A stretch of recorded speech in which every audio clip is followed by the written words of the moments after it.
Let's see here.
Trying to get us in here. Just 1 second, y'all. Hold on. Well, welcome to More Science with Brother L. I'm Prince Miles L. And we're just going to look at some science dealing with the credit repair, credit restoration, which prompts a credit dispute letter, which prompts some fundamental education, surrounding credit and finance and economic development. This is part of our Save America agenda overall, which deals with economic development and recovery from the pandemic and the pandemic mandates and policies, unconstitutional policies and mandates, which has really put a strain on disproportionately disadvantaged impacted communities, or DDIC zones, residents of DDIC zones, the American people. But really it's even more of an impact in the DDIC zones, which is the disproportionately disadvantaged impacted communities at North America.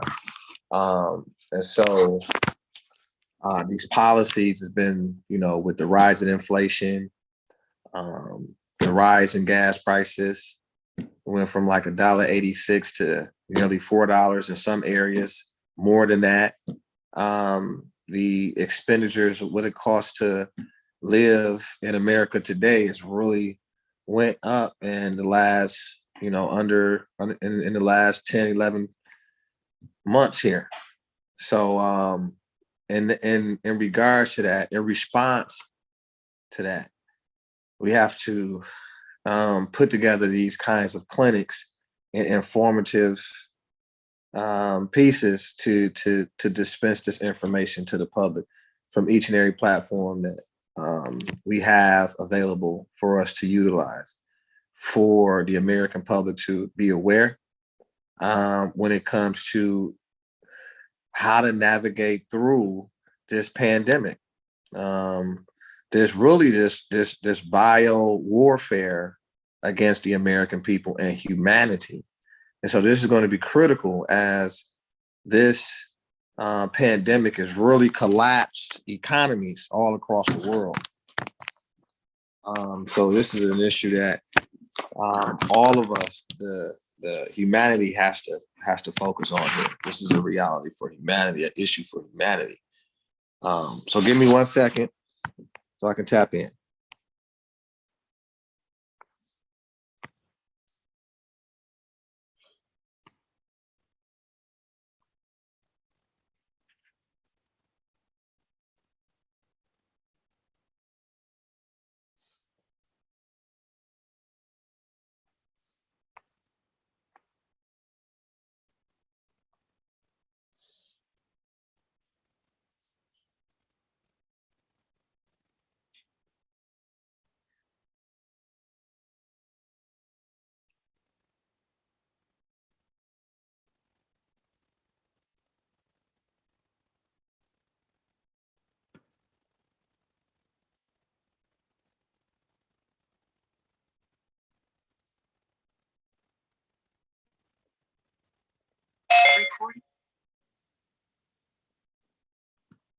All right, all right.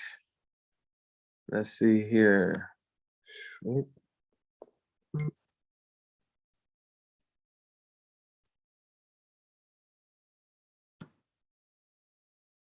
Okay. Okay, let's see here.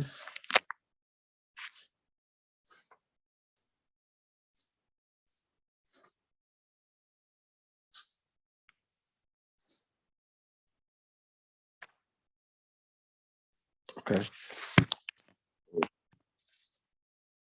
Okay, so where was we at? Where was we at? Where was we at?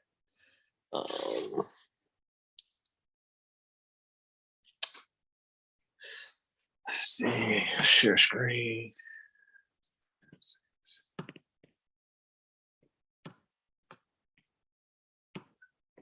Oh, here. Let's see. Where were we at?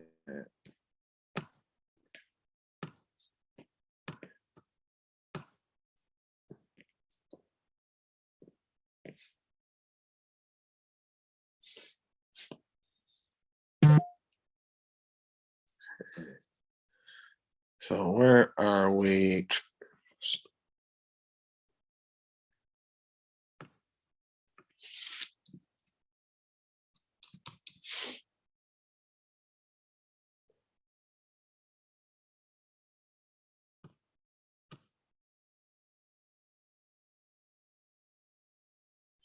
So basically, this is what it is here. Just some numbers in there. Let's see, 9, 7, 6, 4, 3, 2, 1.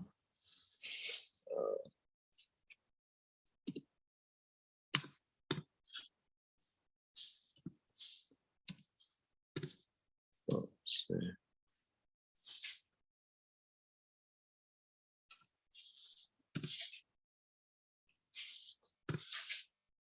I think it's something like that.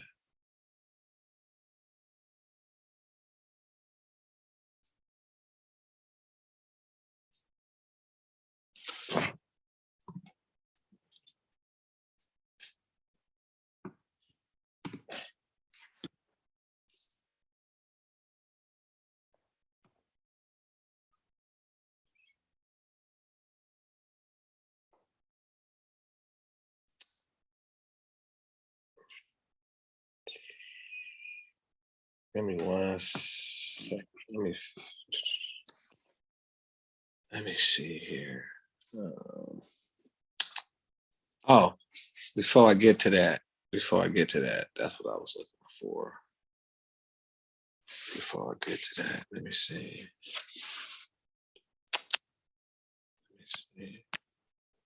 Sorry, let me see.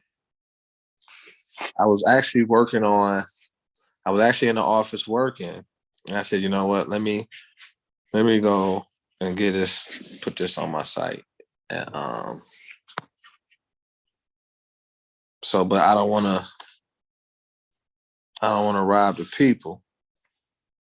So let me go pull up the law first. 1 second. Let me pull up the law first.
Yeah, so I gotta pull this information up for y'all. I ain't got my stuff together. I got it. I got it, but it was something specifically that I wanted to take a look at.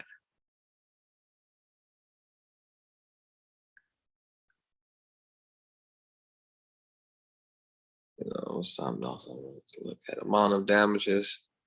So 15 United States Code. We're going into that. Commerce and trade, consumers. You got consumers credit protection. You got subchapters 4 that's dealing with debt collection practices.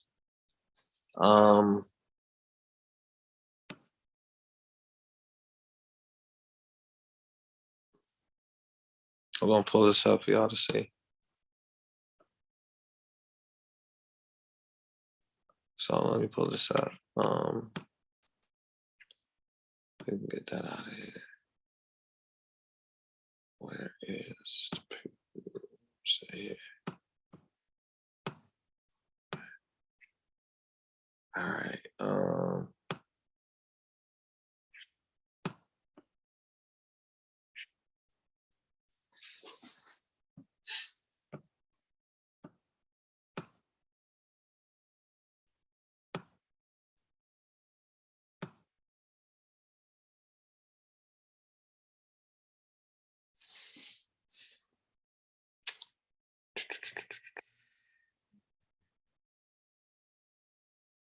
Where we at?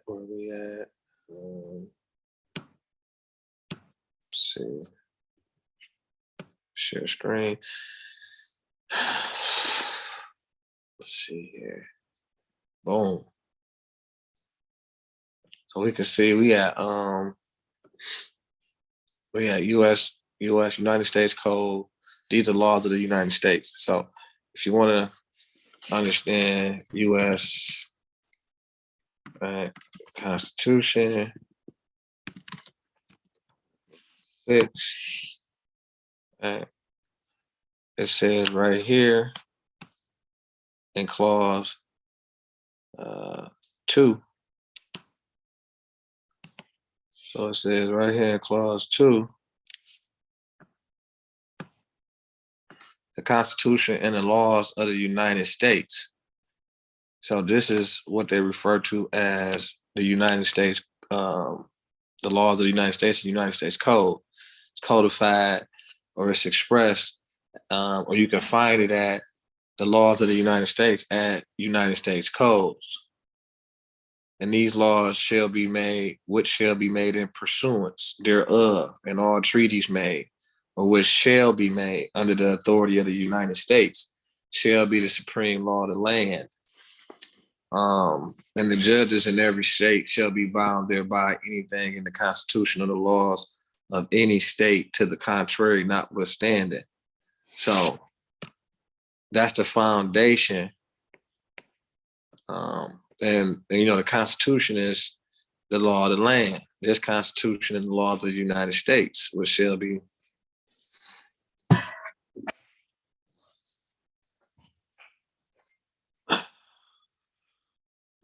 made in pursuance thereof. So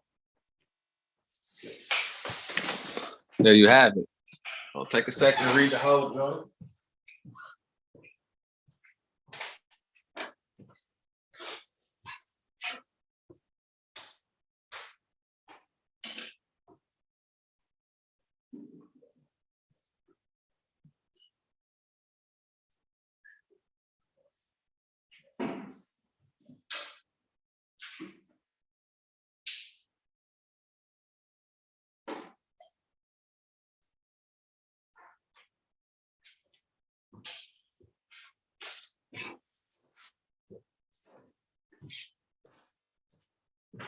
Okay, so that's the U.S., that's the American Constitution. So you can know what that's talking about. And then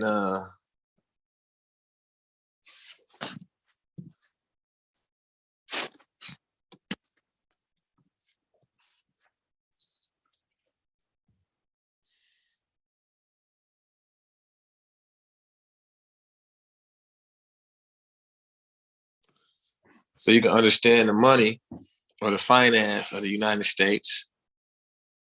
You go to Article 1, Section 10.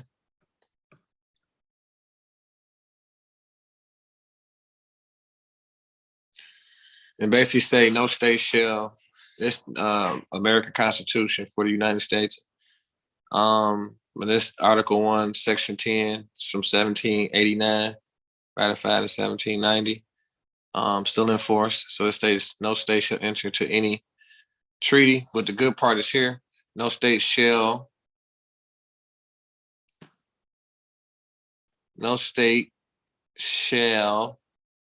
right? And then you come here, even though you read the whole thing, but we go here. And well, you know what? We can read the whole thing. No state shall enter into any treaty, alliance, or confederation, grant letters, or marquee and reprisals, coin money, emit bills of credit, make anything but gold and silver. Gold and silver coin, a tender, which means offer, and payments of debts. Tender means offer. So according to the law, constitutional law, where you can find this at, the state shall not make anything but gold and silver coin a tender and payments of debt. Another key area of concern, which is all of it. No state shall make any law impairing the obligations of contracts. So obligation is a right, contracts is an agreement. So you got to look at that. So debts are obligation, debt obligations, and debt obligations are contracts. And no state shall make anything but gold and silver coin a tender or offer in payments of debts. So that's the financial, dealing with some key factors here in Clause 1, Article 1, Section 10, some areas of concern. You can read all of this. All of this is information that you must comprehend. And so the contract clause is what we were just talking about here, this obligation to contract. So boom, we come back over here. We're dealing with 15 United States Code, the laws of the United States, Section 1692A, dealing with some definitions. And the term consumer means any natural person obligated or allegedly obligated to pay any debt. And so the term creditor means any person who offers or extends credit creating a debt or to whom a debt is owed, but such terms does not include any person to the extent that he receives an assignment or transfer of a debt in default solely for the purpose of facilitating collections of such debt from for another. The term debt means, like we were talking about earlier, it means any obligation or alleged obligation of a consumer to pay money arising out of a transaction in which the money, property, insurance, or services which are the subject of the transaction are primarily for personal, family, or household purposes, whether or not such obligations has been reduced to judgment. So some keywords in there. We know over here, we know what money is, pursuant to, let's go back here. So we know what money is according to the Constitution, which is to be the law of the land. And we know that Constitution money is gold and silver coin, which is the only lawful or legal tender offering payments of debts. And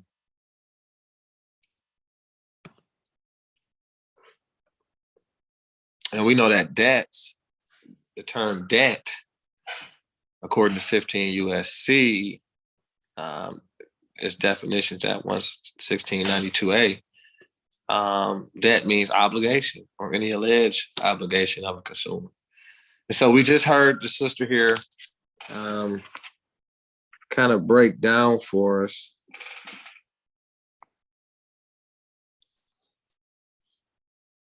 how our concepts need to be, developed to support our approach to restoring our credit, for the restoration of our credit. How our concepts need to be developed, both lawfully and legally, so we can understand or comprehend our approach and the practice in removing negative items, dealing with debt collectors or any alleged debt collector. And so we want to understand this at its fundamental stages, at the elementary stage, the fabric, right, of fixing our credit, so we can, deal with our. And we'll get all the way around to that, but we want to make sure that we have a foundation. Okay, so the term debt means any obligation or alleged obligation of a consumer to pay money. So we know a consumer means natural person, right? And we know that money, assuming that money is in reference to gold and silver, but it's not. And so, and knowing that debt means obligation. So, and this is arising out of a transaction in which money, property, insurance, and services, which are the subject of the transaction, are primarily for personal, family, or household purposes, whether or not such obligation has been reduced to judgment. So we know here from our brief presentation, we'll go back. Let's see.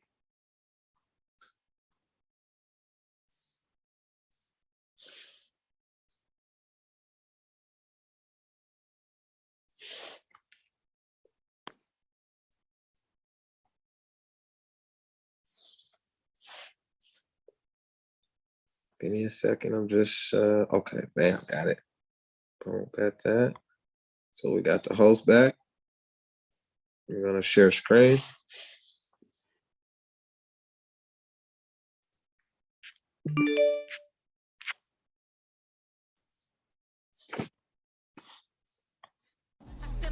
So guys, I know a lot of you guys probably having to support my page and see that I was a credit specialist.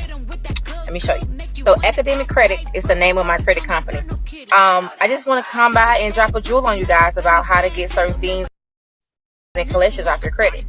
First of all, if a debt has been sold, a collection has been sold to an agency, you're no longer responsible for it. That right there in itself is enough to get it off your credit. You're no longer responsible for it. A collection has been sold to an agency, you're no longer responsible for it. That right there in itself to get certain things and collections off your credit. First of all, if a debt has been sold, a collection has been sold to an agency, you're no longer responsible for it. That right there in itself is enough to get it off your credit without being liable to pay for it. Now,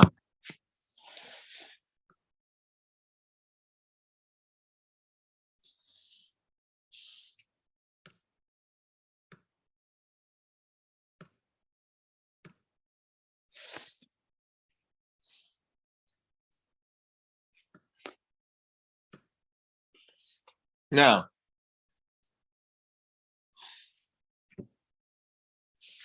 okay.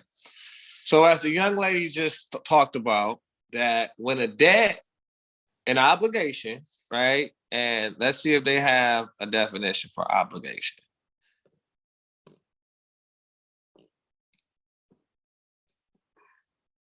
No, it's not here.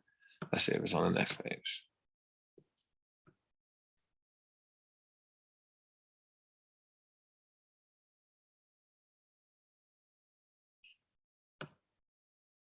So just a few more items.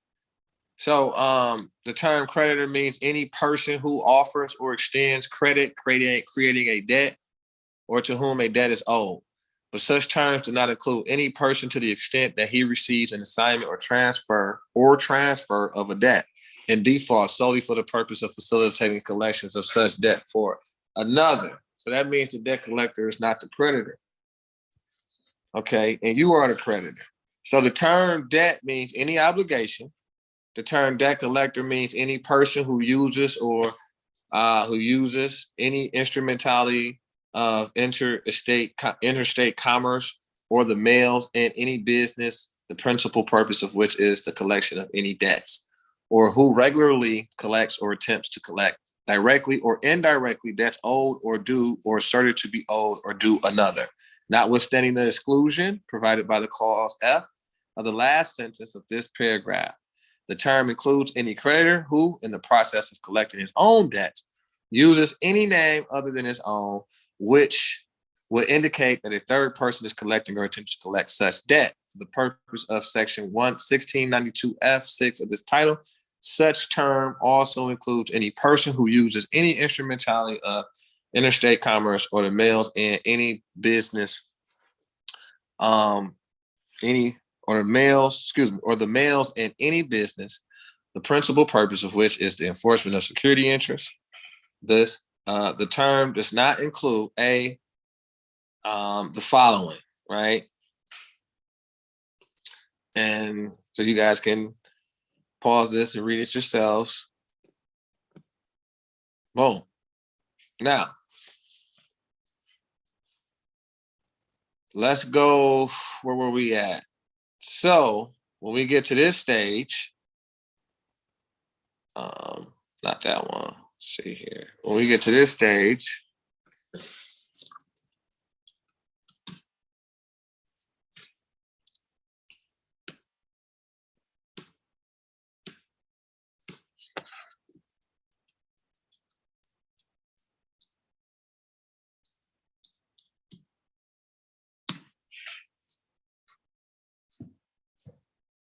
okay, so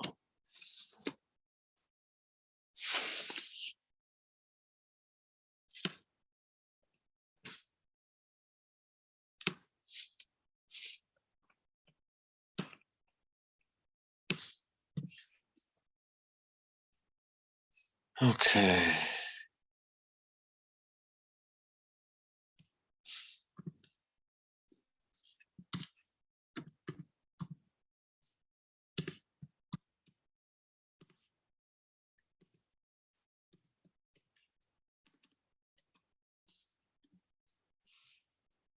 Okay.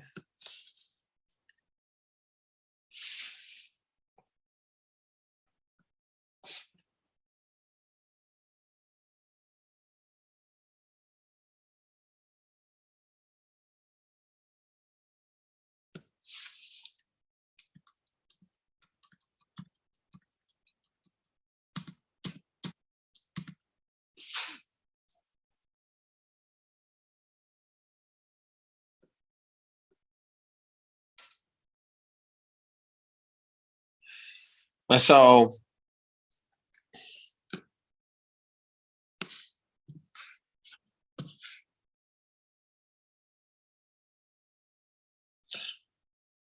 here's one of the first steps outside of actually going in and pulling up your credit score and examining who, what, when, where.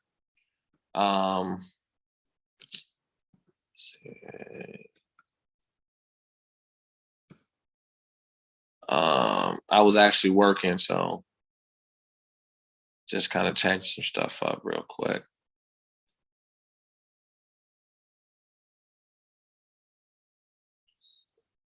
So outside of, like I said, one,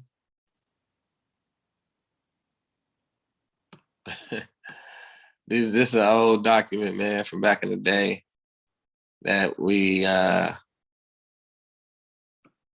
souped up or whatever, some back in the day. So, and we still got work here, so it's crazy. So, like, basically, this is a simple letter that really starts the ball of taking you to where you want to be at. This affidavit is basically says notice credit dispute. You know, it's an affidavit regarding dispute for any and all alleged claims attached to Social Security number. That's the tracking number or the main account number. And basically it states that this affidavit is to inform you that I recently received a copy of the consumer credit report that your company publishes. And after receiving it, I found a number of items on the report that I do not recognize and or believe are inaccurate. And the accounts in question are attached to this document for full inspection. And then it talks about, in the next few paragraphs, I assume that your company has verified the accuracy of these dispute items before you publish them on my credit report. Please provide me with the copies of the documents that you have in your file as of this date. As of this date that you use to verify the accuracy of the disputed accounts. Under the Fair Credit Reporting Act, 15 U.S.C. Section 1681 G, public fiduciaries are directed to disclose to this administration all of the documents that you have recorded and retained in your file at this time of this request concerning the accounts that you are erroneously reporting against the credit consumer, against the consumer's credit report. It is my belief that the source document used by the information provider are unreliable and that they have matched the disputed accounts to my credit file in error. Please verify that the Social Security number or signature on the credit application used to open these disputed accounts reported on my credit report is truly the consumer's. You can do this.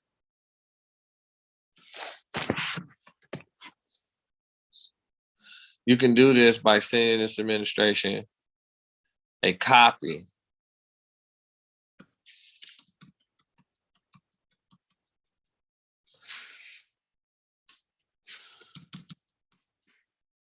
a signed copy of the application that was used to open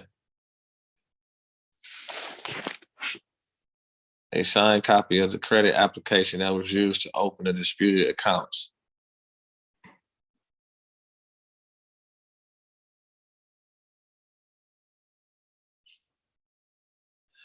Please verify that all of the information given to you by the provider and then published on my report concerning these disputed accounts is accurate by sending the documents you use to verify the accuracy of these items. Important, please don't respond to my request by saying that these counts have been verified by the information provider.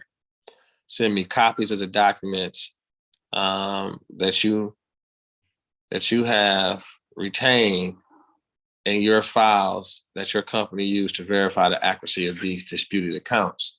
I do not give your company permission to publish unverified information on my credit file.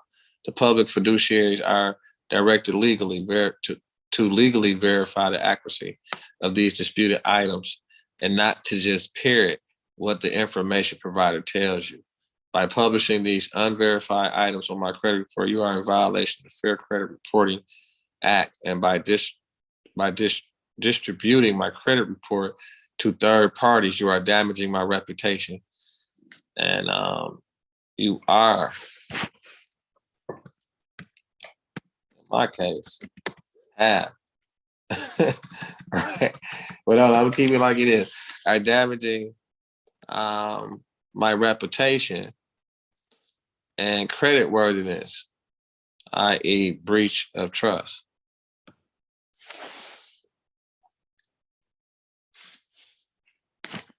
And that's what brings in MCL slander. And that's Michigan Compiled Law, or MCL, section 600.2911. And that's dealing with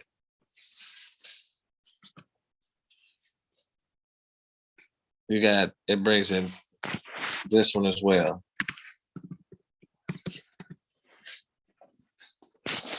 And this is dealing with identity theft. And I know y'all seen that where it talks about consent. And like,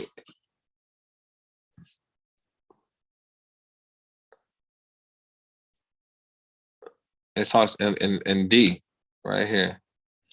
It said that the person acted with the consent of the person whose personal identifying information was used, unless the person giving consent knows that the information will be used to commit an unlawful act.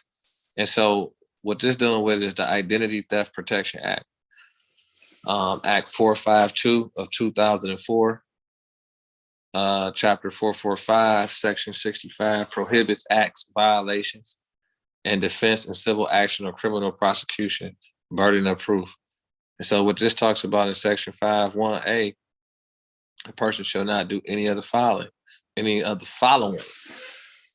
A, with the intent to defraud or violate the law, use or attempt to use the personal identifying information of another person to do either of the following. Obtain credit, goods.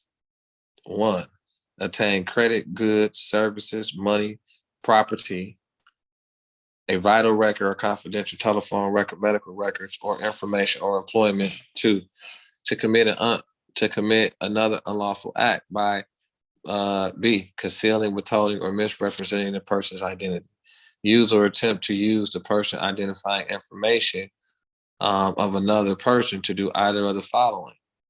Obtain, did I lose my reading? Obtain credit, goods, services, money, property, or vital record, or confidential telephone record, medical records, or information or employment. 2, commit another unlawful act. 2, a person who violates subsection 1B1 may assert one or more of the following as a defense in a civil action. Okay, we're here, right? As an affirmative defense in a criminal prosecution, and has the burden of proof on that defense by a preponderance of the evidence. A, that the person gave a bona fide gift for or for the benefit or control of or use or consumption by the person whose personal identifying information was used. B, that the person acted in otherwise lawful pursuit or enforcement of a personal legal right, including an investigation of a crime or an audit, collection, investments, or transfer of a dead child, a spousal support obligation, tax liability, claim, receivable accounts, or interest in a receivable account. C, that the action was authorized or required by state or federal law, rule, regulation, or court order or rule. D, that the person acted with the consent of the person whose personal identifying information was used, unless the person giving consent knows that the information was used to commit an unlawful act. And so going back to here, it talks about in these paragraphs here, first thing you want to look at is, I do not give your company permission to publish unverified information on my credit file. And so that permission is dealing with the term consent. And we identifying that you are damaging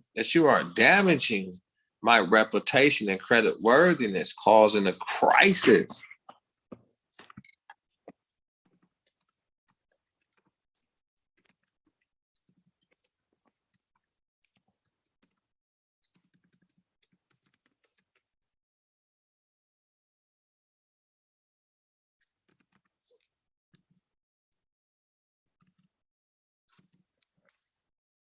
Okay.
And so what the sister was talking about when she was talking about when one company sells your debt, sell means to transfer an obligation, the rights thereto, the ownership.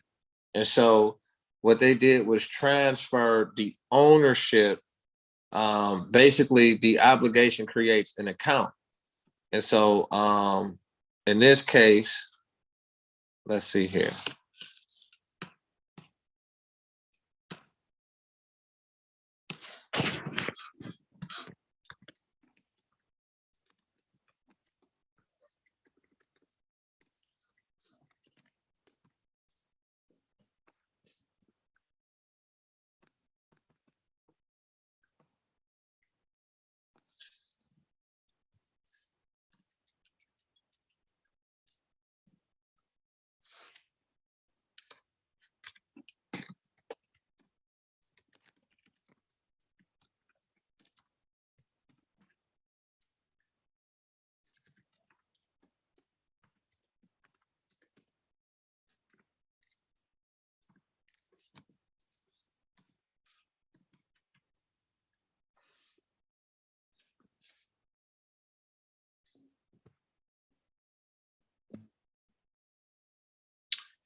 So dealing with the reputation. So what she was saying was that based on the transfer, that caused the discharge. And discharge at law means it releases the alleged debtor of the obligation. Its discharge is provided relief. And the relief was based on a transfer of the obligation. And so the obligation, the transfer thereof is the obligation is the currency, because we know what the money is. And so when we go to our reputation for the Michiganders here, we got the what happens when people do that, when they slander your name and say you owe them when you really don't owe them. And so they're cheating the system by playing you on your lack of knowledge of the law. And so we know that once it goes into collection and it's been sold off to a debt collection agency, which we know a debt collection agency, we know debt means obligation. And we know obligations are bonds, stocks, notes. And we know that to have value. And we know that to be the means of tender, in a de facto, illegitimate, illegal system. And that's based, or should I say, just unconstitutional activity, because money is based in gold and silver being offered for all debts, public and private. And so in this system here, debt is valuable. Debt is an asset, and it's not a liability. And so a lot of people get it confused because it's debt collectors that go and buy debt or go and purchase debt by simply transferring ownership over it from the alleged original creditor, which is truly just the nature of what they call, for the person, the consumer, is really being charged with, let's see here.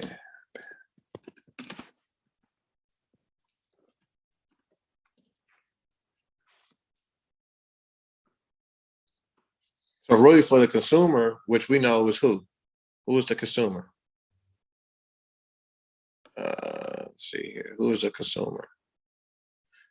The term consumer, according to 15 United States Code section 1692A, means any natural person obligated or allegedly obligated to pay a debt. But we know for sure what is the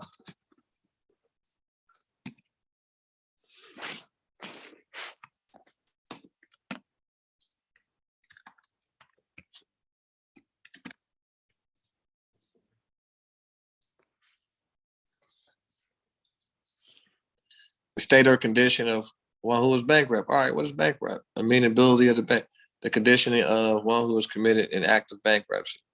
Okay, all right. So bankrupt means unable to pay. We just want to fact check it in law. Don't count. Don't count if that in law. So a person who has committed an act of bankruptcy, who has done some act or suffered some act to be done in consequence of which, under the laws of his country, he is liable to proceed against his creditors for the seizure and distribution among them of his entire property. A person who, by the formal decree of the court, has been declared subject to be proceeded against under the bankruptcy laws, or entitled, or his voluntary application, or to take his benefit, or to take the benefit of such laws. So this a person who, by the formal decree of a court, has been declared subject. Can we find anything on the 1933 Depression, U.S.? Boom. So the Great Depression,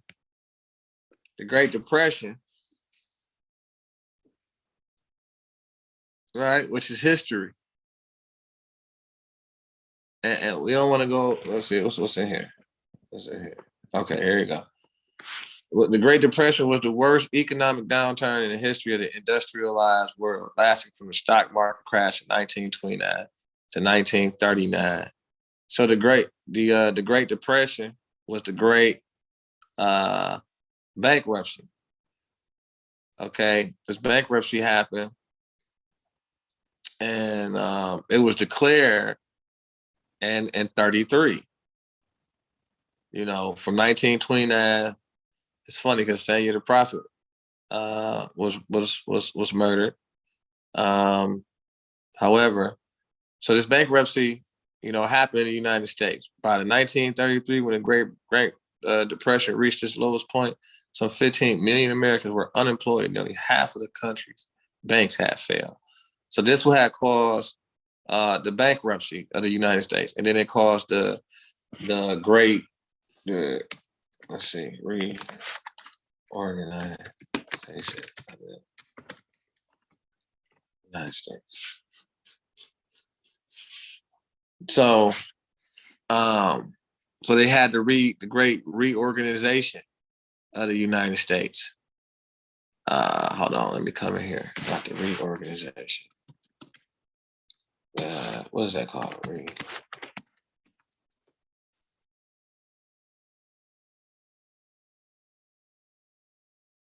So you had the hold on, not the Reconstruction era. Look, I'm all over history. The 1933.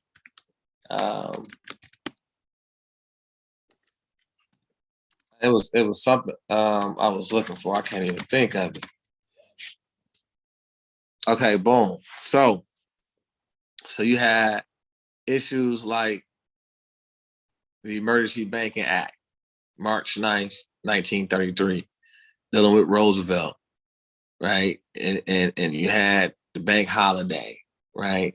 So you got this great, so, and there's plenty of information out there on it, of how you went from one system of finance constitution, dealing with gold and silver coin being the tender, the tender of all debts, public and private. So the Federal Reserve notes acted as, basically like paper credit cards. You're able to go in there and cash it as a check, and move your gold and silver or precious metal to your bank, or add to your bank, or transfer, etc., with these transfer documents, with these obligations that were honored at the bank. And so now you'll have you have a de facto system which just deals with paper obligations. So you got the transfer and movement of that, which creates the currency. And so these accounts go from the liability to the asset side of doing business. So this is how you convert liabilities into assets, by basically your knowledge of the law, history, the combination of that, and then understanding how to kind of reclaim your authority, reclaim your name and that rights to the asset. Because these guys bought it. They bought an asset. They attempted to make a transfer with property registered in your name, and then turn around and say you owe them, and they don't even have your consent to do anything with your name. They're a third-party debt collection agency, and so they taking a gamble here on buying private property, obligations written in private property, which is considered to be currency, and it has a value. And so if it's property and then you have the property value, well, I'm very much interested in my property value. And so what this does, the law in Michigan says, hey, that's identity theft. If you have access to my personal identifying information, dealing with my social security number, my name, my address, my telephone number, without my consent, then that's a prohibited act. That's prohibited acts.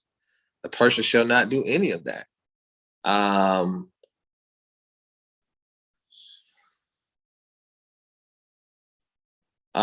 And so even when they talk about they gotta have consent. Without the consent, nothing else. And so that's what the viewer, the consumer, needs to understand. Even in the issue of a debt, we know debt obligations, lawful debt is backed by gold and silver, and that's not in play. Okay, there was no transfer of lawful money. And so what they have done is created a system based off ignorance and taking advantage of the American public. And so lawfully, you got to have consent to waive rights to property. And so the issue is, this guy, the debt collection agency,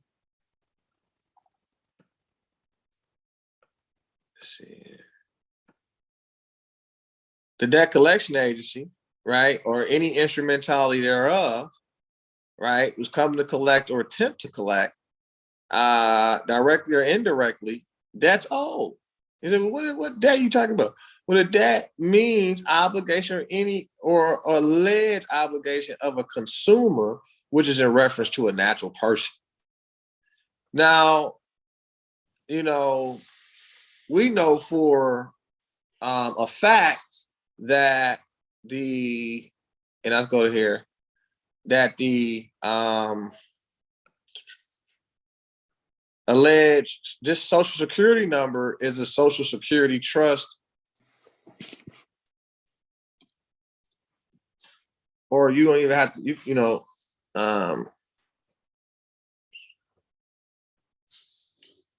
you know,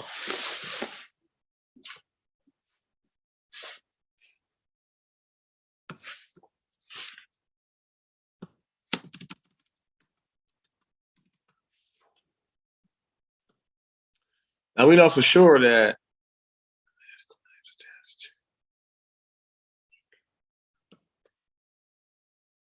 it's actually should be here.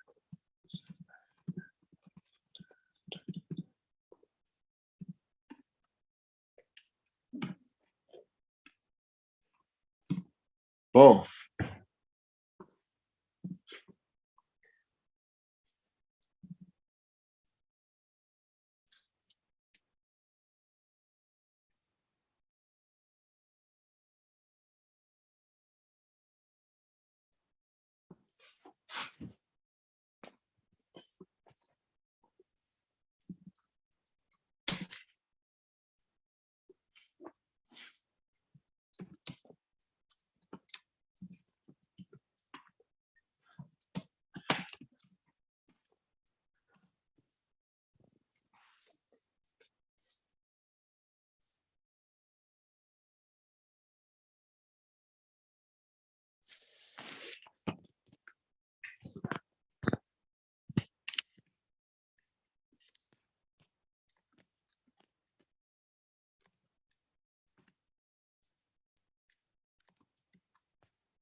So, okay. Just shaping it up a little bit. Just shaping it up just a little bit. Notice identity theft. And, this is how I like to, you know, but this is to each his own. Like I said, this is, I like that. I like identity theft because that's what's going on. There's illegal transfers done in my name. And without my consent, right? Without my consent, without my permission, that's illegal. And you heard what the presenter said at the beginning.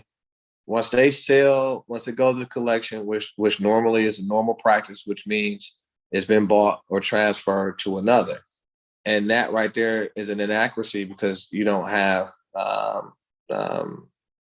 allegedly. I mean, you don't even know this third party, and and it's illegal. So I couldn't jump in your car, register to your name, and drive it without your permission. So it applies in every other form of doing business. The obligation. So here's your car, right? L Miles, Prince Ravanna. Consumer name, all caps. This is the business. Then here's the Social Security account number. Okay, this is account number. This is a tracking number for commercial activities registered, register here at this location. And so I'm coming in, CEO, third party, and I'm saying, hey, who's driving my car? Right? I've this affidavit is to inform you that, hey, look, I've done an inspection and come to find out it's been people transacting business in my name without my consent or paying me. And then at my expense, and then claiming that I owe an obligation when there is no such obligation to owe. Once another person once they have bought it, the obligation has been transferred. It's like playing hot potato almost, in a sense, you know. And so now they're caught red-handed, basically with stolen goods, i.e., identity theft, right? And so that's what happened. You know, our Constitution states that you have a right to be protected within your persons. Okay, you have a right to your property. So here it is. They have a mirror image of, you know, me. You know, this is the property that I was given at birth here. And due to people signing stuff and everything, we got this tracking number here, this case account number or social security number, right? Which we're able to go into the Credit Karmas of the world.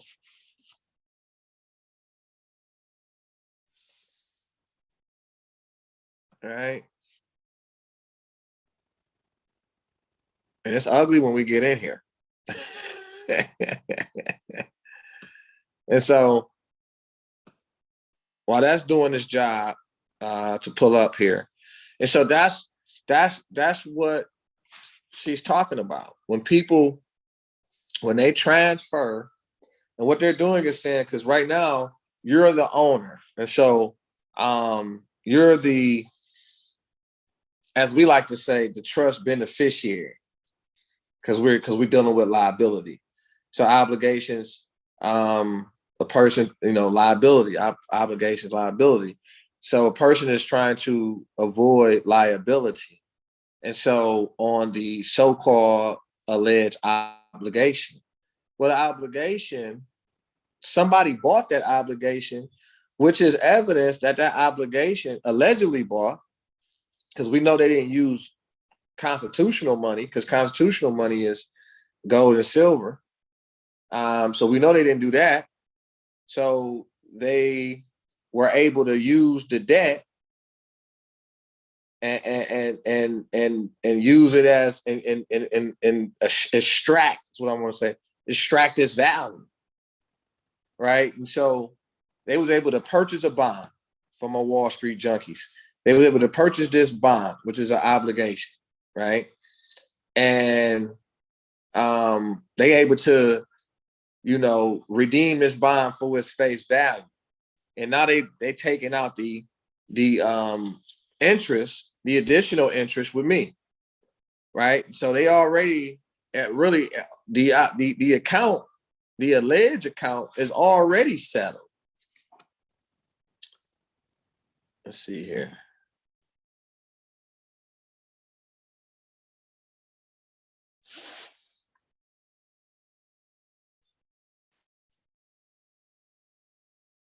So let's use, like, here's a company that buys debt, Portfolio Recovery. Right. So it's all so we already know, for the viewers, we went over fundamentals on Constitution, what money is. What is money? Money is gold and silver coin. That's what money is. Why are we not using money? Because the United States is still in the capacity of operating in the bankruptcy, the impact of the bankruptcy from 1933. What was the impact? The impact was a suspension of using the gold and silver. We gave it to the United States government, representative government. We gave it over our financial system to the bankers, the Federal Reserve Central Bank, which is not a part of the United States society. It's a loaning institution, financial institution for the U.S. corporate government.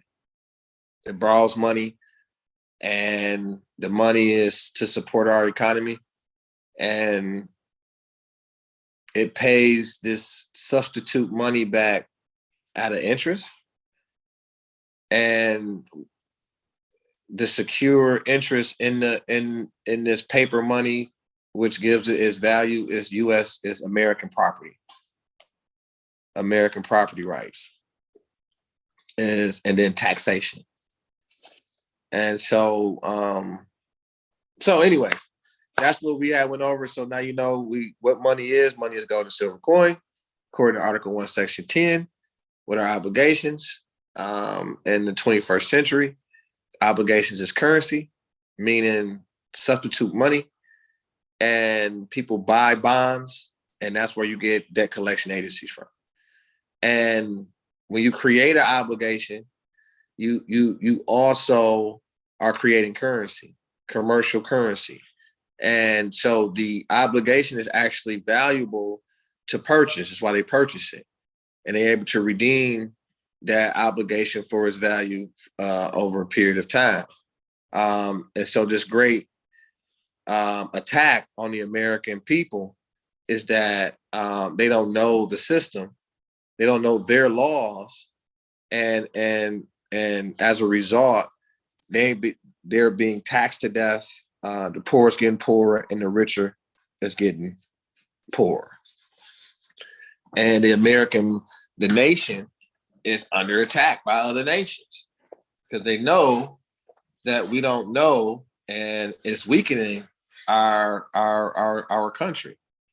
So this program today is to help push back against crime, help save America. So we got to focus on getting the regular Americans, the common folks, back wealthy again. We got to get our communities back wealthy again. We can't afford another year of communities like Pontiac just being in poverty. So it takes finance to uplift the nation. How do we get to the finance? We got to deal with the credit, personally and business credit. But for today, we want to just deal with the personal credit. And so we got to look at it for what it is. In this case, when they send you the bill out, they send it out to an all capitalized name, which in law, commercial law, it gives the indication. It's an indicator that they're addressing a business. We're able to use that against them, say, hey, and then this social security account number, which is, it identifies an account. Then you can go into, let's see here.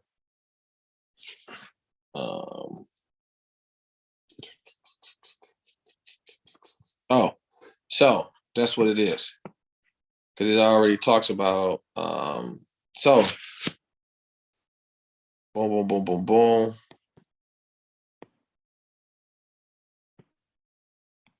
So under the FCRA 15 USC, United States Code, Section 1681I,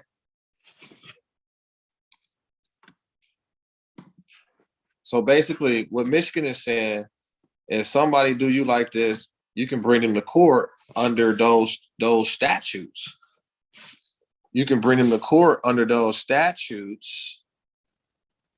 Oh, I forgot we're not on share screen here. Hold on, I'm thinking y'all looking what I'm looking at. Sorry about that. All right.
So, notification of deletion of disputed information. And you see where we at.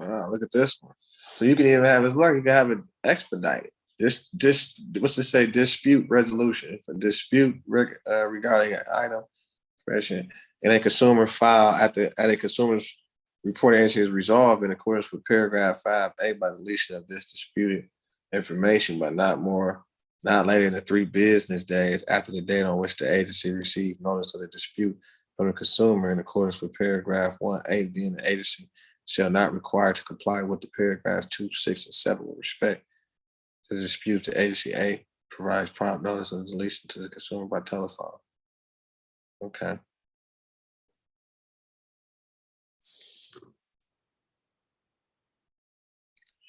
So what is this saying to us?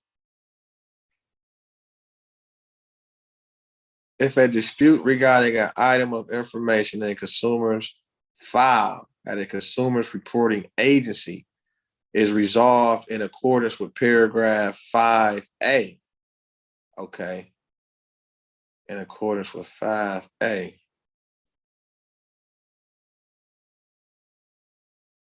What's 5A? Treatment of inaccurate or unverifiable information. A, in general, if after any reinvestigation under paragraph 1 of any information disputed by a consumer, an item of the information is found to be inaccurate or incomplete or cannot be verified, the consumer reporting agency shall 1, promptly delete that item. Oh, so if after any reinvestigation under paragraph 1 of any information disputed by a consumer, an item of the information is found to be inaccurate or incomplete or cannot be verified, the consumer reporting agency shall 1, promptly delete that item of information from the file of the consumer or modify that item of information as appropriate based on the results of the reinvestigation, and 2, promptly notify the furnisher of that information that the information has been modified or deleted from the file of the consumer.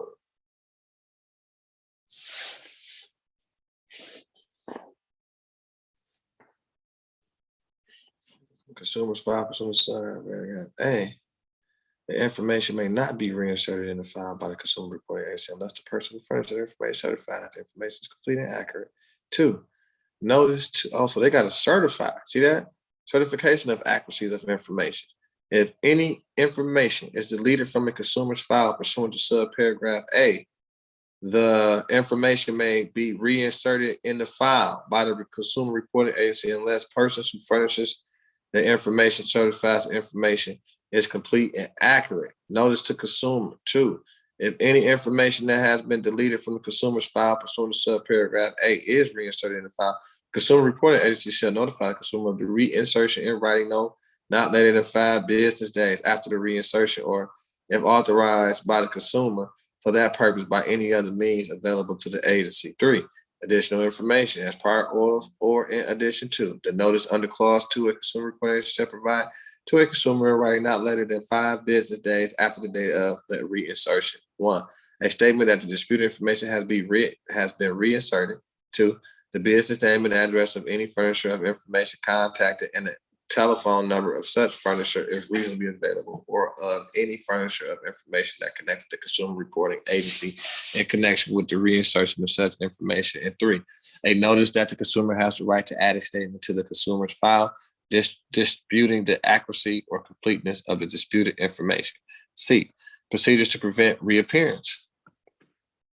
A consumer reporting agency shall maintain reasonable procedures designed to prevent the reappearance in a consumer file and in consumer reports on the consumer of information that is deleted pursuant to the paragraph other than information that is reinserted in accordance with subparagraph B1. D, automated reinvestigation. So hold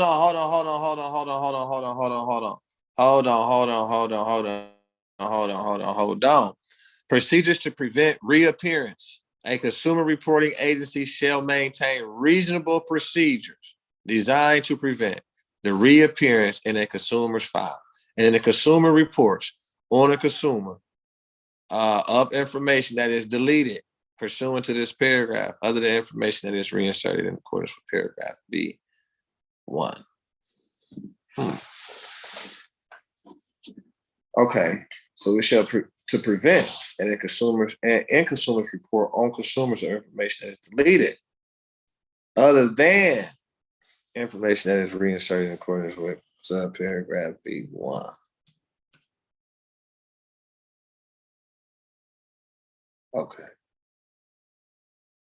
Okay, so they got to certify.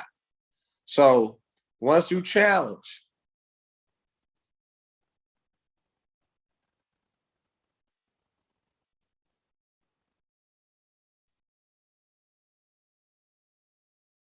so this is dealing with the reinvestigation of the initial investigation.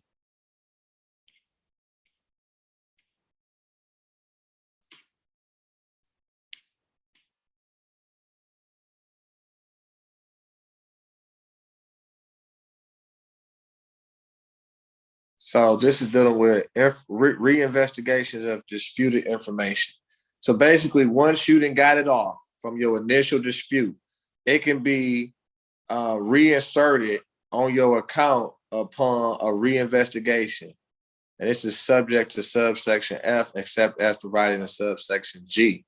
If the completeness or accuracy of any item of information contained in a consumer's file at the consumer's reporting agency is disputed by the consumer, and let's see, disputed by the consumer, and the consumer notifies the agency directly or indirectly through a reseller, look at that reseller, they're selling your information. This is why this is so important. They selling your information or indirectly through a reseller of such dispute.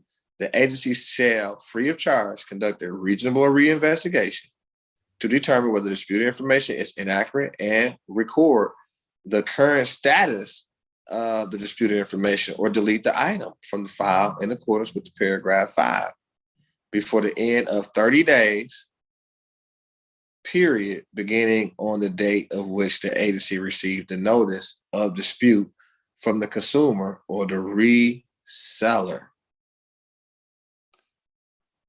What is a reseller?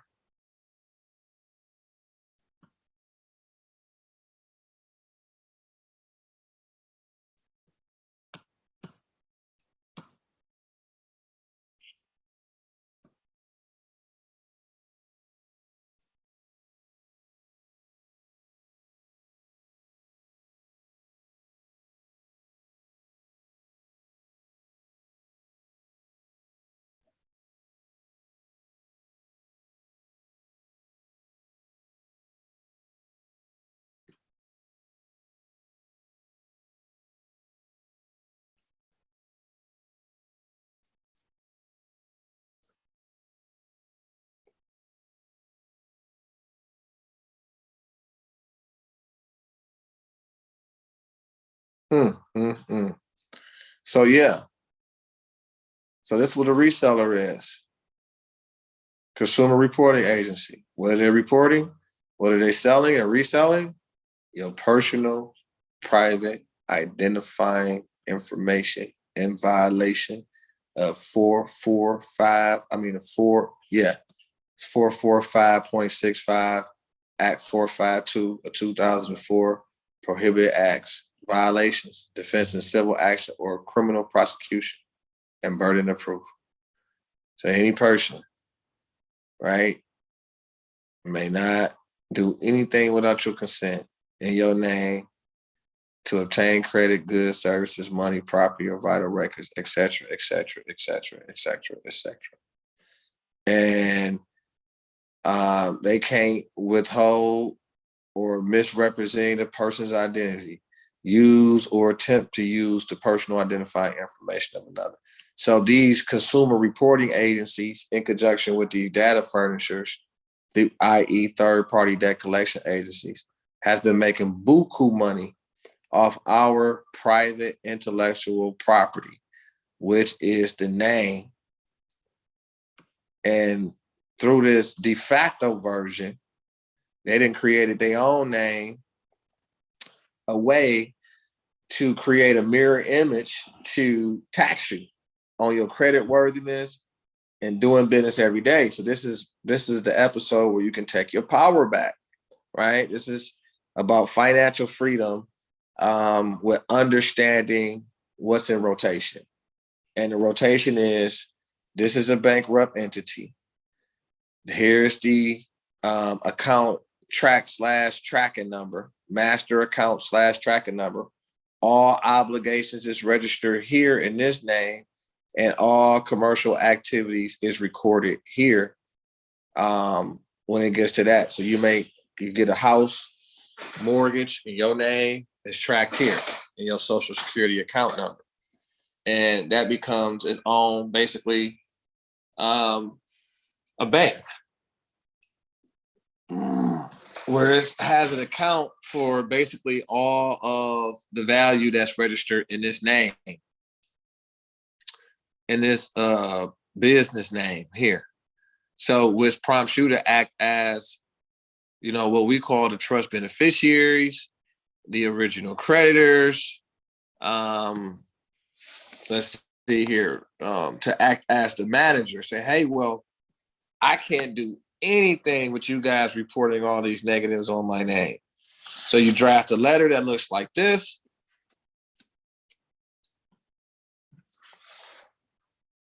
You draft a letter that looks like this. Sorry, it's not plush. It's not, I'm in a different, I don't even know how to get out of this, and get into my regular system of doing business. So I can't formulate this like I want to in this system, but I can give you the meat and crust, potatoes, and everything that we're talking about here. And so, let's see here. Up here is talking about received a copy, published. It says here the account in question are attached to this document for full inspection. So it'd be like, right? It'd be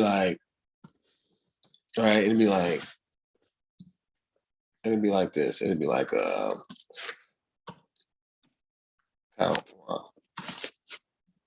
Boom. It'd be like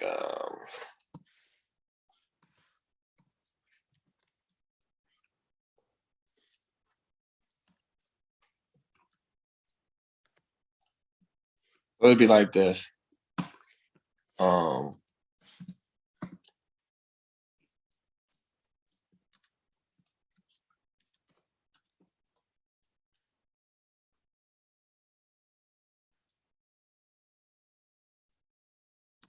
And it'd be like, I'm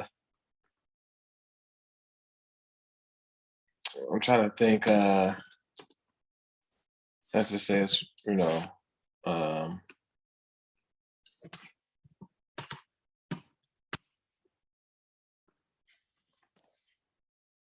basically, so this is the, like, an account, basically. This is an alleged debt. But these guys are who? Third party debt collectors, right? What, and don't forget this account, well,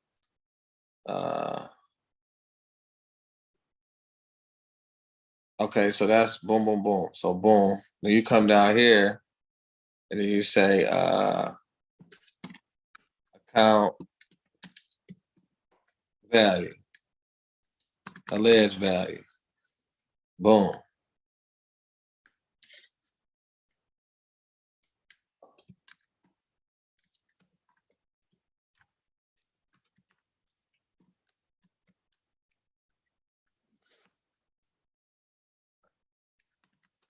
Okay, whatever. I'm just trying to kind of give you guys an understanding.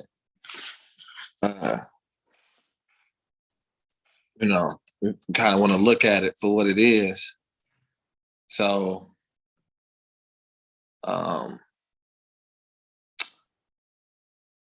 really, I like calling these guys. No, I ain't gonna go on all that right now. But boom, boom, boom, and say, then you got right account date.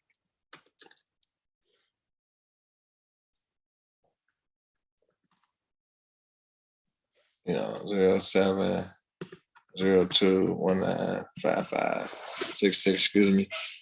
No. That ain't the date. Sorry about that. Right. So you like boom, and let's just say this 09. Boom. So we got the date of account, we got the value of the account, and then we got the so-called alleged creditor, which his whole focus is to think, I don't know. And his real issue is that he's claiming erroneously that I abandoned this alleged account because he bought it. So he's like, look, I got this abandoned property. I'm claiming it, and I'm going to charge these people, right? I'm going to attempt to collect the debt. But we said, well, hey, how did you get my private, personal identifying information and without my consent, right? And then who gave the consumer reporting agency permission to report these inaccurate accounts? I never gave these guys permission to assume anything of value that's registered in my name. I didn't give them permission. So now they in want of jurisdiction. They in want of permission. They in want of warrant of authority. They in violation of the constitutional law of the land because we're dealing with property and the rights to the property. And so this changes the relationship. You go from the so-called debtor, right? This is who they want to call the debtor. They want to claim this guy or this business is the debtor, right? They say, hey, you're the debtor, and here's a tracking number.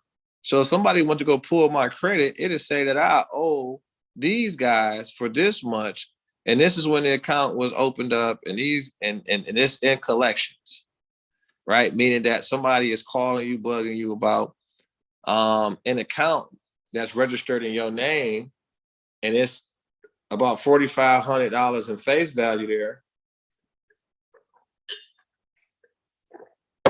And they're trying to cash in and be the trust beneficiary of something that you're the trust beneficiary of, right? So if you got $4,500 in the bank, wouldn't you want that $4,500? And so these guys bought the title to it, and now they're going around saying that they're Prince Miles ill, and they're coming to collect some money owed to me in my name, registered in my name. And so that's why the young lady at the beginning of our episode said, hey, once they sell that debt, they basically discharge it and, transfer the obligation over, the rights to an obligation without your permission. Because you have the right to the obligation. And the obligation is valued at $4,500. And we don't know who the heck Portfolio Recovery is. They don't have permission. So therefore, these are inaccuracies. Okay. This has already been taken care of. It's an alleged debt at this point.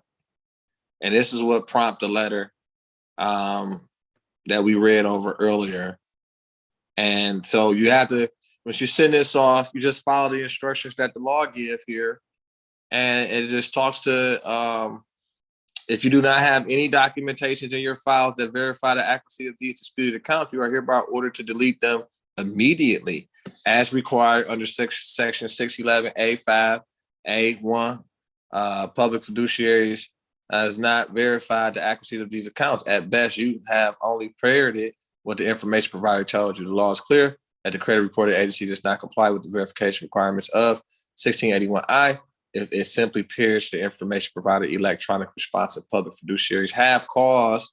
And this public fiduciary word is some stuff I put in there because I like to operate in trust law. That's all you can't operate in.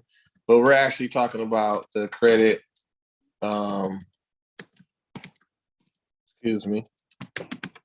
consumer reporting agency. That's what we're talking about. And it said have caused the authorized representative and the consumer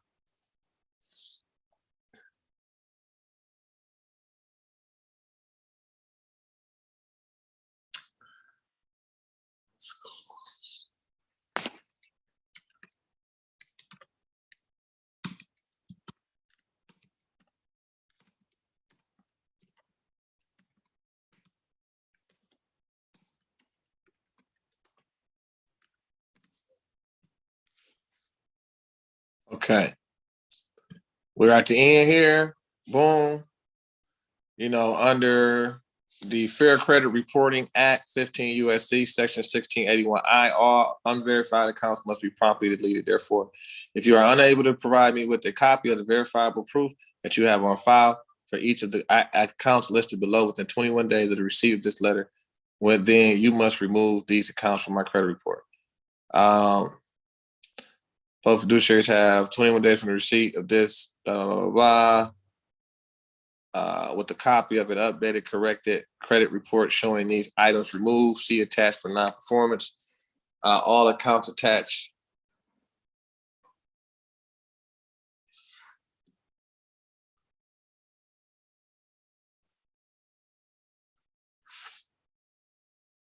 All accounts attached via the credit report are hereby settled.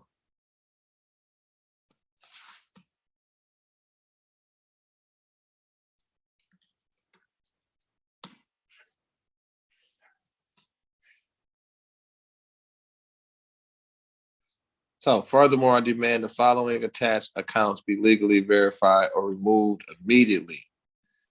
And then you go into, boom, boom, boom. I solemnly swear the contents of these documents are true, correct, and complete to the best of my knowledge. I don't know who put all this stuff in here. Probably me.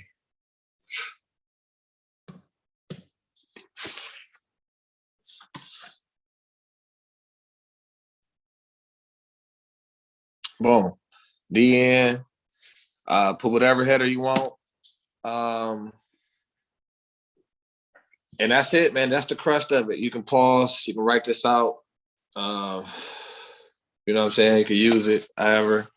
But thank y'all for watching. I'm Trench Miles Eel. I know I kept y'all for a while. I hope that you all use this. Make sure y'all go to voteprince.org. That's voteprince.org. Donate to my campaign. I'm running for Oakland County Commissioner currently. So please support our Save America agenda so we can continue to get information like this out to the American public to fight back against the high rise in inflation, the high rise in gas prices, these unconstitutional mandates and policies which are attacking and basically destroying our country. And so here's our effort to make sure you have what you need on the ground to push back, to be first line defenders to saving the country. With that being said, we love you and peace. Until the next time, part 2 will be coming tomorrow. Let me get us out of here to share screen. All right. So like I was saying, I can't hold that up no longer. That was the gust and crust of what we're working on.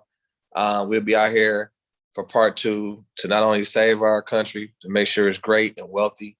It has what it needs. Our community has the knowledge they need to tap all the way in and push their businesses forward and really protect their families in this time of crisis that we're in. So with that being said, peace. VotePrince.org, VotePrince.org.